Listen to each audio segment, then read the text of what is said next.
Hey kids, how are you? I hope you all are doing absolutely fine. So today we are going to learn about pronoun itself. So itself is a reflexive pronoun which is used in place of third person singular animals, plants and things. Reflexive pronoun, what is it? It's very easy. A reflexive pronoun is a pronoun in which the subject of the sentence and the object of the sentence both are same. For example, the laptop got shut down by itself.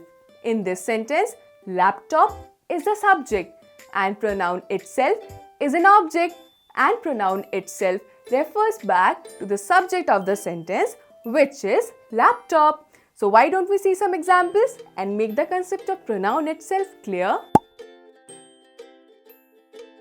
So Rudy, let's take our first example of pronoun itself. The bottle fell down by itself.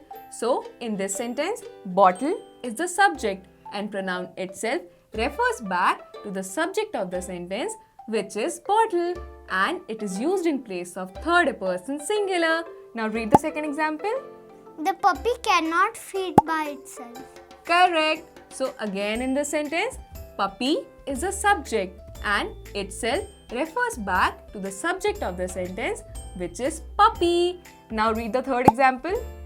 The plant grew up by itself. Correct. So can you identify the reflexive pronoun in the sentence? Itself. Why? Because it refers back to the subject. Correct. Is it first person, second person or third person? Third person. Singular or plural? Singular. Very good, Rudy.